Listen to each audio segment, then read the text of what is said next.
So my name is Liz Woodham, and I'm here with Charlie Gilsdale, and we're also joined by Ems, the director of NRICH, Ems Lord. Afternoon, Ems. And we're delighted to welcome so many of you. We should say thank you very much to Trinity College here in Cambridge for funding our webinars so that they're free to you to attend. As you know, this afternoon we're going to be working in particular on working systematically as part of our Developing Mathematical Thinking series of webinars.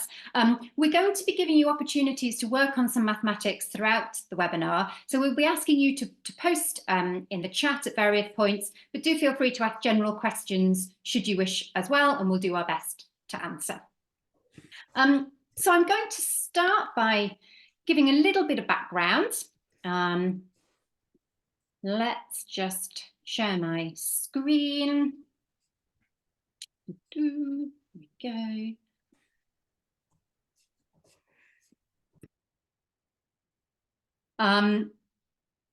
Those of you who have joined us before, I hope, I'm not going to apologise, but I hope you're becoming quite familiar with this model.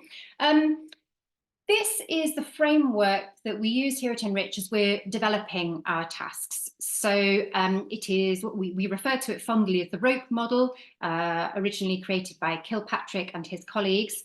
And what they are saying is that if we are wanting to develop good mathematicians, there are 5 particular characteristics that we need to pay attention to, we need to nurture. So the 2 which perhaps are the most commonly well understood in mathematics classrooms are the conceptual understanding and the procedural fluency strands of the rope.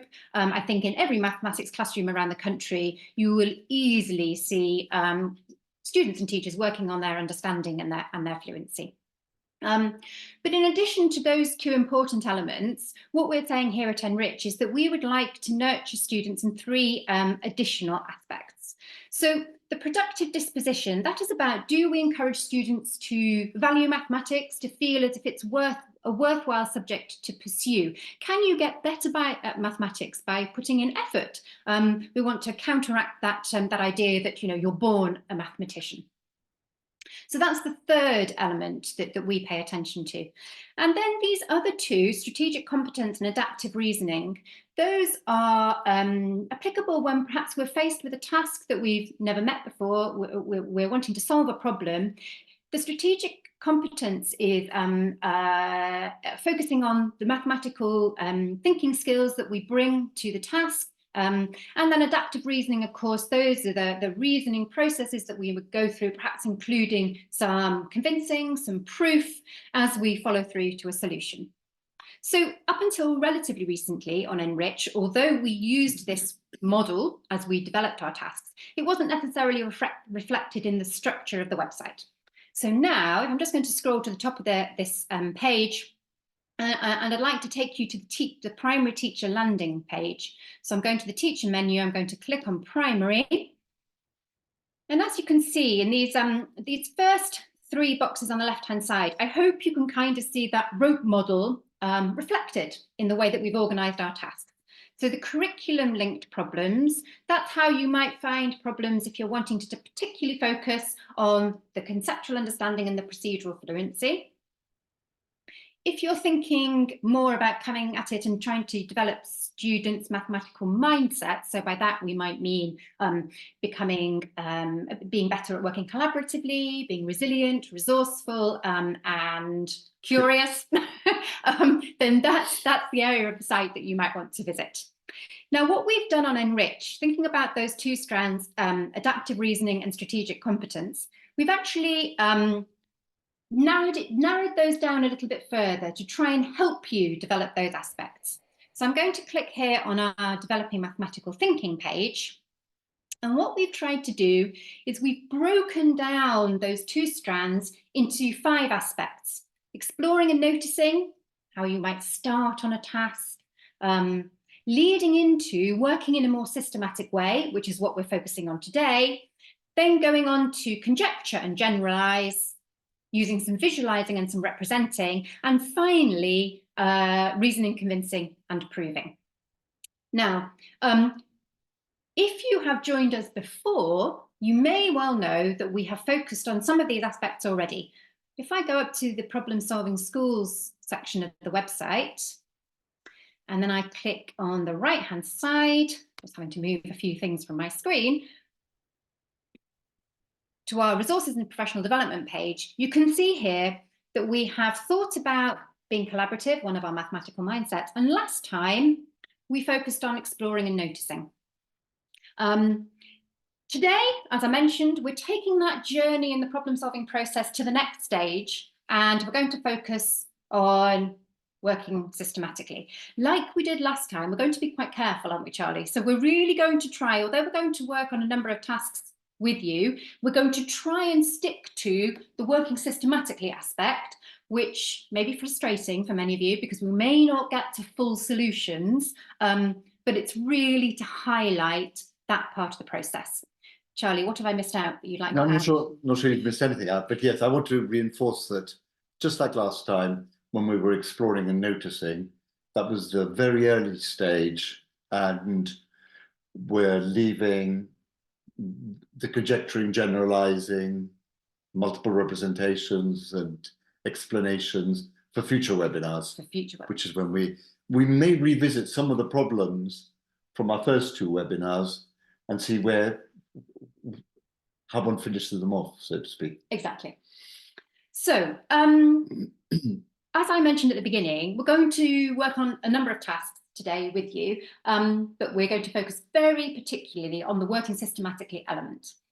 Charlie, shall we start with our first task? So, I'm hoping that you can all see this. This is our number jumbler. What you need to do, please, is you need to choose a two-digit number, as it says on the screen. Add together the two digits. So if I've chosen 42, for example, imagining the 4 and the 2. Okay. Yeah. So taking away those two, I've got myself in a mess. Having added together the two digits, you're going to take that away from your original number. So I'm going to take 6 away from 42. Thank you for the example, okay. Charlie. Exactly. And now you are left with another number. And I'd like you to find that number on our little chart here. And just to the right of it, there will be a little image or an icon, if you like. Focus carefully on that image. And what we're going to do is we're going to keep it in mind really hard, really carefully. I'm going to click on the number jumbling machine. It's taking all of our little images. And if we're patient,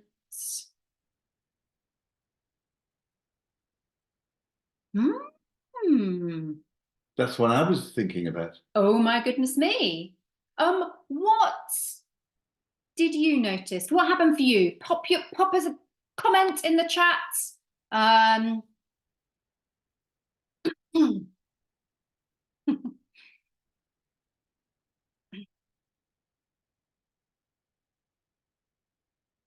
Nice. Very nice, Lisa. Actually created the image for us. Alice, isn't that an interesting comment? It's magic maths. It does appear that way, doesn't it? It's surprising, and it looks as if it's magic. What we are very keen to emphasize is that, of course, this isn't magic. This is maths, and that's what we're going to try and start to get to the bottom of now. It feels like magic, but there is a mathematical explanation. There is a mathematical explanation. So I think that everybody posted said that they also got a sunflower. There are some other reactions. Some of you have given us some numbers that you used, which is helpful. Well, should we have another go? Okay, so one way of working systematically. Yes. And we're wanting to contrast working systematically with working in a fairly random, haphazard way. Absolutely. So this is obviously not the only way of working on this problem, but one way would be to ask you all to remember the number that you started with last time. Yep. And have another go, but this time start with the number which is just one less. So I started with 42 last time. Yep. Next time, this time now, I'm going to start with 41. 41. Okay. So just take one away from the number that you started with last time. Yep. And this is an alternative to a random way of working. Okay. So you've taken one off your last starting number. You're now adding the digits of the new starting number, subtracting those from your new starting number, and you now should have a different result. Well, I don't know. You may have a different result. You've got another result. Focus again on the images.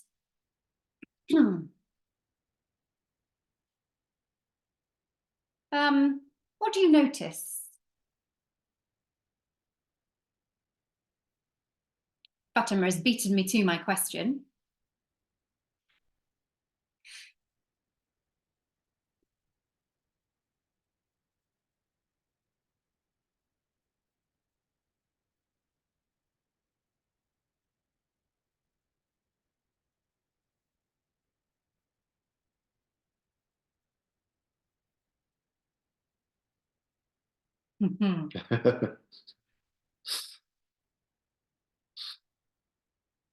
So it's interesting, Charlie. Some people have said they've got the sunflower again. I don't think everybody has got the sunflower again. I think they all got the sunflower, but they might have got a different number. Okay. We've had... So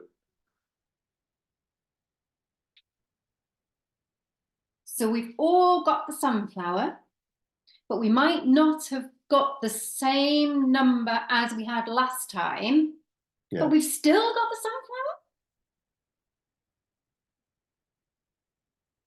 Is that what's happening? So somebody here, H, I'm sorry, H, I don't know your name. H has said, yes, they did get the same number. Tara's saying, same number.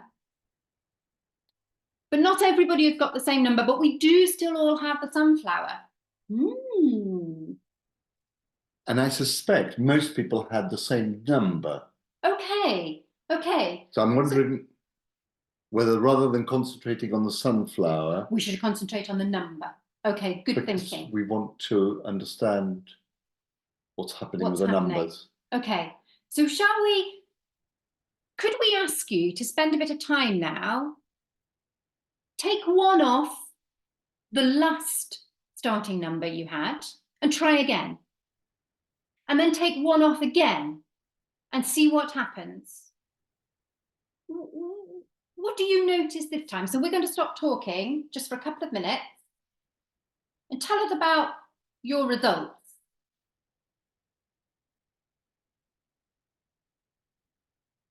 Yes, do you remember? Sorry, I unmuted you then, Charlie. Okay. You're not on mute now.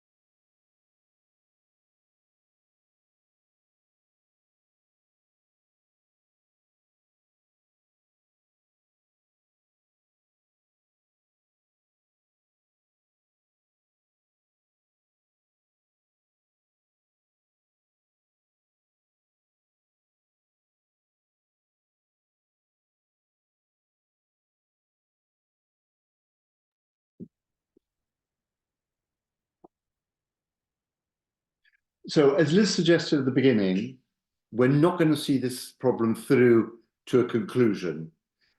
But what I think is really interesting about what's happening in the chat is that having looked at nearby cases, people noticing similarities and then beginning to make conjectures which is going to be the theme for the next webinar. And so we want to stop you, not because we're mean and don't want you to have the pleasure, but we want to carry on focusing on working systematically. But it seems to us that by making very small adjustments, we've been able to notice how things change or not change, and that has prompted the kind of conjectures and then later on generalizing. Yeah. And then in 3 webinars time, there'll be some explaining and reasoning and convincing and proving and communicating. Yes. But at this stage, it's by just tweaking slightly that we've got some interesting results. Right. Rather than randomly picking some more examples. Yeah. Yeah. Okay. So Thank you, Charlie. I'm sorry to be spoiling your fun, but we're going to move on. We are. So thank you all for your contributions in the chat, because as Charlie says, because we're cutting it short, it doesn't mean to say we're not reading them, we're not appreciating them. We're just going to move on to another example. Before we do that. Before we move on to another example though, I just wanted to remind you, well, not remind you because we haven't told you already. So going back, so this is the Problem Solving Schools Resources and Professional Development page, which we were looking at earlier. And I want to just share with you briefly, without reading it word for word, the guidance we've developed for you about working systematically. So if I click here, you can see we've linked to collections of tasks, which we'll come back to in a minute. So what we're doing in this guidance is we are offering you some examples of different ways of working systematically in different contexts, so that we hope you will have opportunities to talk about those with your students and then offer them other tasks which lend themselves to working systematically for them to build on those different approaches that we're modelling here in this article. Now you can see that the very first little section that we've written about is this idea that we've just demonstrated with Number Jumbler, making these small adjustments to reveal particular examples, enabling you to conjecture and do some generalizing. Thanks, Charlie. What we'd like to show you now, though, is a different problem, which we feel lends itself to working systematically in a slightly different way. So, Charlie, I'm not going to show you anything on the screen at the moment because we don't really need to, but I'd like you to imagine that I've got a coat. Unlike today, at last, it's chilly, and my coat has got 4 buttons on it, and I'd like to be able to do up all the buttons. So let's have a little think. Give me one way I could do up all the buttons, Charlie. Okay. Think about them going down my coat. I might be very boring. Start at the top and work my way down to the bottom. I think that's possibly what I do when I do my coat up. Okay, so that's one way of doing it. You could start at the top and work down. Give me another way. I suppose I could start at the top, then go to the bottom, and then do the 2 middle ones. Okay, and I could carry on. I might ask you another way. I could do one of the middle ones first, and then go to the top, and then to the bottom, and then the middle one. Okay, yeah. So we could build on some more examples. But what I really want to know is how many different ways are there for me to button up my coat, assuming I've got 4 buttons. Okay. So what I've done so far is fairly random. Yeah. And it's not going to help me list in a convincing way all the possibilities. I think I probably agree with you. Okay. Yeah. So what I might do in a case like this, just to help me, is to try a simpler case. Okay. So imagining something with just 3 buttons. All right, good idea. Because I can imagine it might be easier to be systematic with 3 buttons. Yes. Feels a bit more manageable. Can I write? Yes. I'm going to stop sharing my the browser screen. I'm going to share instead the visualizer so we can see what Charlie's writing. Okay. There we go. Okay, so you've got 3 buttons. I've got 3 buttons. Yeah. And so I might start with the top button, and then the middle button, and then the bottom button. Yes. But I could start with the top button and then do bottom and middle. Yep. So actually, those are the only two cases where I start with the top. You're right, yeah, because you've only got two other buttons and there's no other order you can put them in. I'm interested, Charlie, that you've gone for T, M, and B straight away. Could you just talk us through that? Oh, quickly? well, if I wrote top, middle, bottom, and it would take me forever. It would take longer. Yes. Yeah. Okay. And yes, and because top, middle, and bottom all start with different letters. That's lucky, isn't it? Yeah. That's lucky. Okay, so the alternative is I could start with the middle button. Yeah. And I think I'm going to have two possibilities because I've got two buttons left. So I can then do top and bottom, or bottom followed by top. Nice. And the only button that I haven't started with is the bottom button. Yep. And then I could follow that up by middle and top, or top and middle. Nice. And I'm convinced that Yeah. that covers all the possibilities. So what you're saying is, I think, that for three buttons, we could do up three buttons in 6 different ways. And you've demonstrated a nice way of working systematically. Now, of course, it's really important to say that Charlie's way of working systematically is not the only way of working systematically. We could have started with the bottom, for example, but it's a way, and Charlie has followed it through very clearly. So how is this going to help, Charlie, with the 4-button problem? Okay, so I'm not sure what I'm going to call my 4th button. I'm going to call it X, I think. Okay. But, well, I could put my 4th button in first place. You could. And I know that if I put it in first place, either there or there or there or there or there or there, it's going to be followed by one of these 6 alternatives. Yes. So there must be 6 and only 6 ways of starting with my 4th button. Yes. But I could also have put my 4th button in second place. Yes. And then this is definitely going to be different to the first lot. Yes. Because I had X in first place, and now I'm going to have X in the second place. Yeah.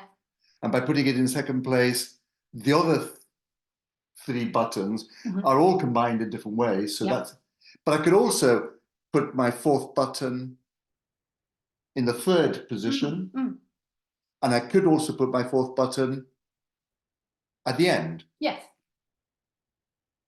So I'm going to have 4 lots of 6. I'm going to have 24 different combinations. Right. So, for example, I could have, so if I put the 4th button in this position, I could have X followed by top, bottom, and middle. Yeah. But if I put my 4th button here, I could have middle, X, bottom, and top. Right.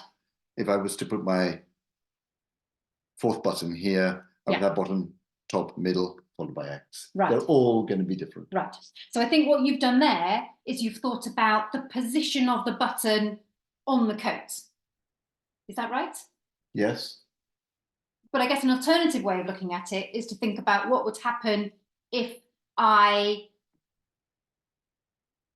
started with my 4th button. Okay. And I know that if I start... Shall we give them numbers instead of letters? Oh, that's an excellent idea. Okay, so I'm going to have buttons 1, 2, 3, and 4. Right. And it doesn't matter whether one is the top one or the bottom one. No. Actually, it could even be one of the middle ones. I don't think it would matter. It doesn't at all. But so the point is that if I start with 1, I've got 3 buttons left. And we've already shown that there are 6 different ways of ordering those 3 buttons. So actually, if instead I started with 2, I would also have 6 different ways. So there are 6 different ways because when I had to arrange 3 buttons, which is what I did over here, there were 6 ways. Okay. So here, if I've started with 2s, I've done my 2. I've got 3 buttons left. Yeah. So I could then have 134, 143, 314, 341, 413, 431. Exactly. And by a similar argument, yeah. I don't know whether this is fitting in. No, it's no. Okay. Yes, by similar argument, I could do the same with starting with 3 and starting with 4. And starting with 4. Oh, and I get 24 possible solutions in the same way. In the same way, exactly. Okay, so I think what's nice about this then is that we can adapt this method for what happens when I've got 5 buttons and 6 buttons. Yes. So if what we've been doing makes sense, could you have a go at thinking about how many different ways there are of buttoning up a jacket or a coat, or if you've got 5 buttons and 6 buttons, and post it in the chat. Yeah, please. We'll give you a few moments to have a go at that.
We weren't saying anything. Don't worry. Those of you who are posting that there's no audio, we deliberately were not saying anything. So you haven't missed anything.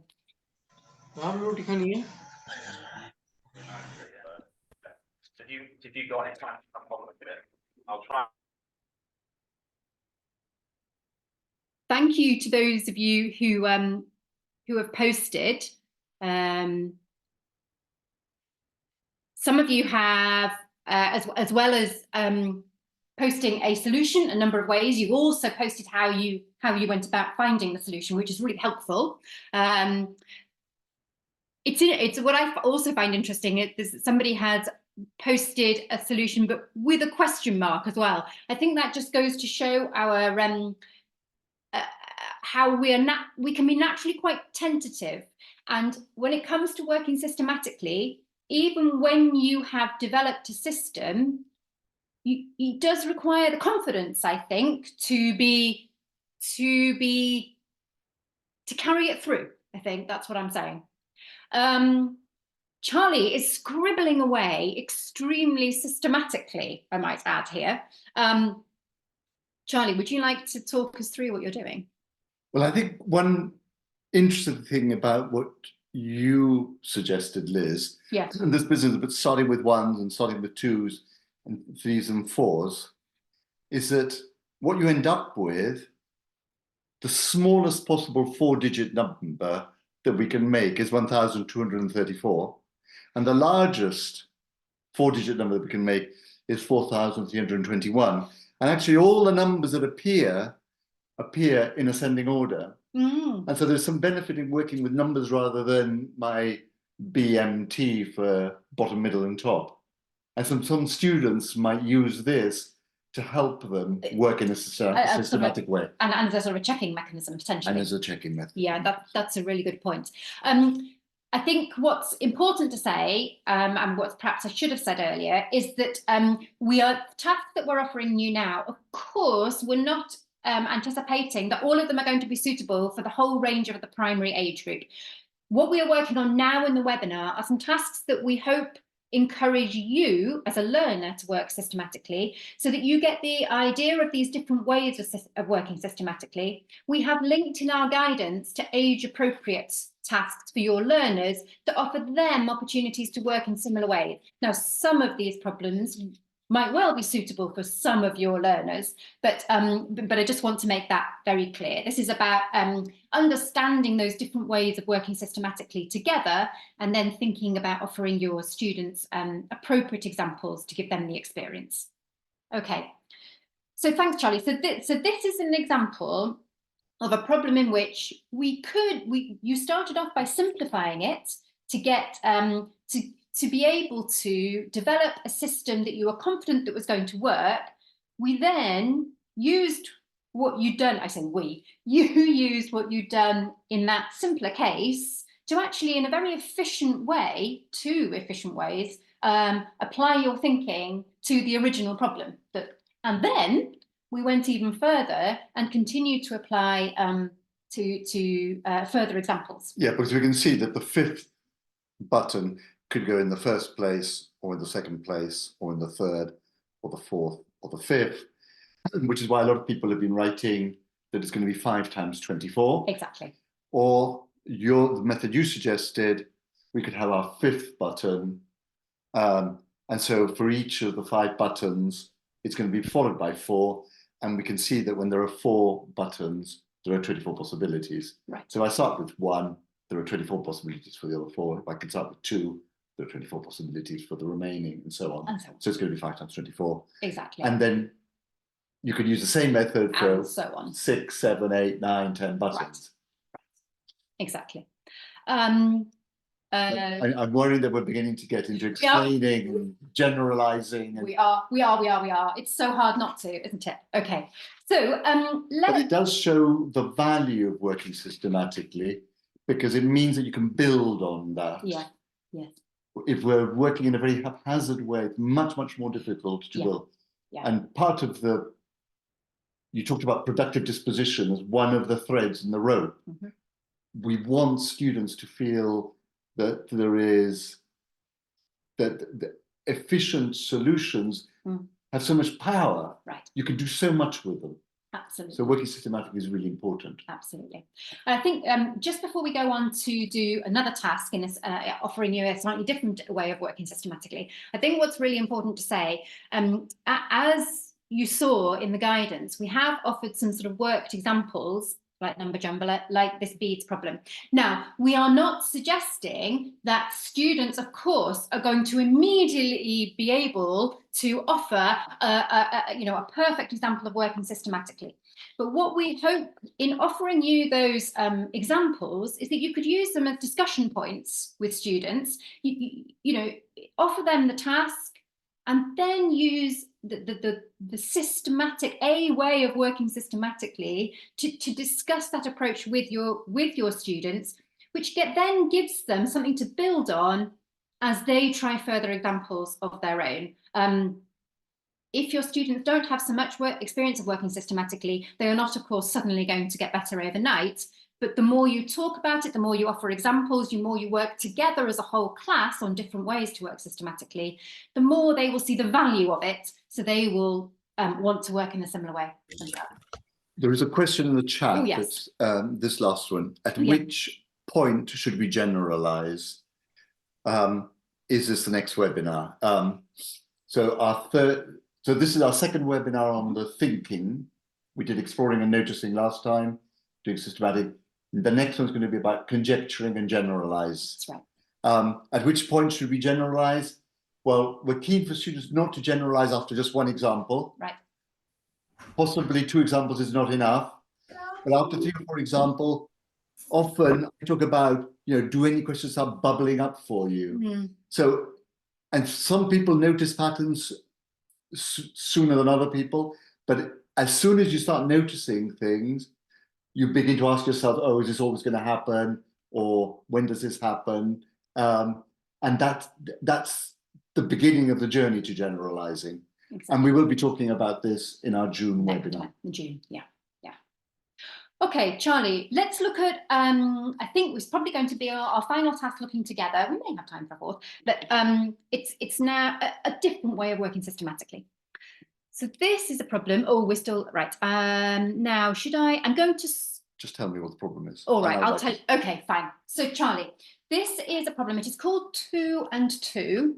And if you write, 2 in capital letters, and then we're going to set it out at Michael Gove would love us. It's a column addition. That's it.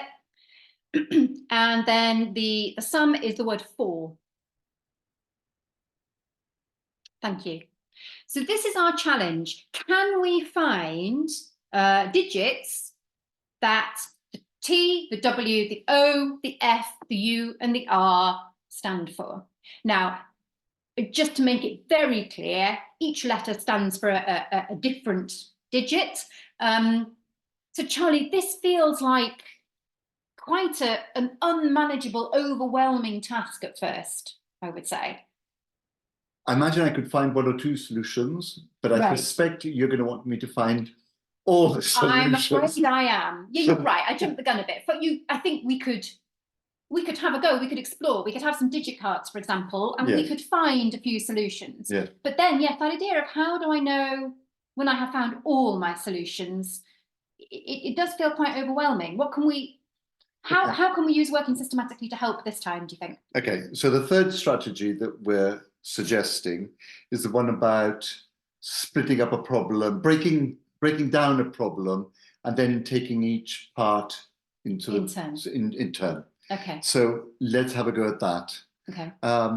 So the first thing I notice is that I've got 2 3-digit numbers. Yeah. They're up to a 4-digit number. Right. So the TWO at the top must be more than 500. Of course, otherwise I wouldn't get a 4-digit number as the solution. So I'm going to write here that T is going to be greater than or equal to 5. Yeah, that's a good start. And I also know that F has got to be 1, because if I've got a 3-digit number added to a 3-digit number, something in the 600s, for example, might come to 1,200. Yeah. The biggest 3-digit number is 999. Yeah. And that comes up to less than 2,000. Yes. So the most I'm going to have is 1,000 and something. Yeah. Yeah. So that's quite useful to know. That's it. That feels like we've kind of narrowed down a little bit already. So in terms of breaking this problem into parts, I might think, okay, well, let's try T equals 5, and then I'm going to try T equals 6, T equals 7, T equals 8, T equals 9. Yes. And that feels, okay, I can sort of, it's slightly more manageable. And yes. So I'm going to have a go at T equals 5. Okay. And I'm going to get 1,000 and something. Yes. But I might have carried when I added, so there are 2 possibilities. So I could have 5 and 5 is 10, or 5 and 5 is 11. Yes. And I've got the 2 spaces there that I haven't decided. Yeah. And I would have got 11 if I would have carried something. Yeah. And this is not going to be allowed, because I can't have the same digit representing F and O. So straight away we can rule out those. That's going to. Yeah.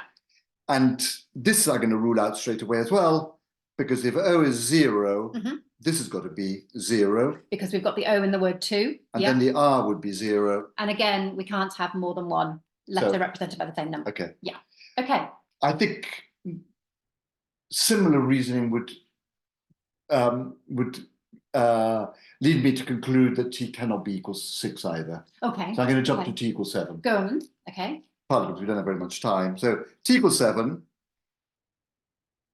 I'm going to have 7 and 7, and we don't know what the W and the O stand for. Yeah. I'm going to just lift my bit of paper up a bit. And 7 and 7 add up to 14. Yep. But I could have had 7 and 7 add up to 15 Mhm. if I'd carried Yep, from the tens. from the tens. Mhm. Yeah. Okay, so those are my two possibilities. So the O of 2, it can't be 0 because I would have a 0 here. No, we know it's 4 in this Oh, case. I'm sorry. Thank you. It's okay. That would have to be 4. Mhm. And here this would have to be 5. Yes. Okay. Okay, so 4 and 4 is 8. Yep. So far, so good. Yes, let's focus on this. 4 and 4 is 8. Okay.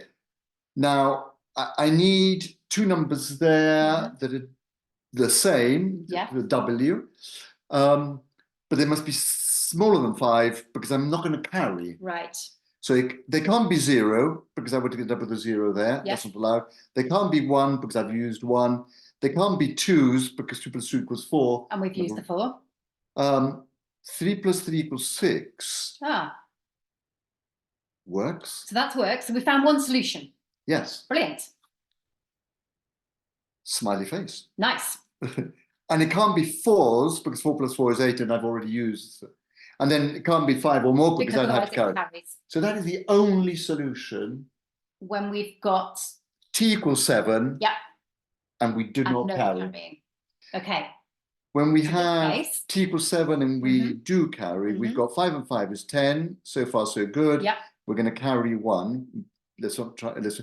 And here we're going to need 5 or more because we're going to carry. Yes.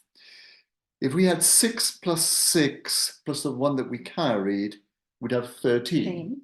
Okay. That's that okay. would work. Yeah. If we'd had 7, we can't because we got it. If we had 8 plus 8, 16. plus the one that I carried is 17, So but I've we already can't. used 7, so that's Yeah. not allowed. 9 plus 9 plus one that I carried gives 19, and I can't because the that would repeated use 9. Yeah. So there's only one possibility there. Nice. Ta-da, another smiley face. Okay. Similar reasoning Yes. would lead me to all the solutions for T equals 8 and T equals 9. Yeah. And we're assuming you might want to do that yourselves this evening and get out of doing the washing up tonight. Okay.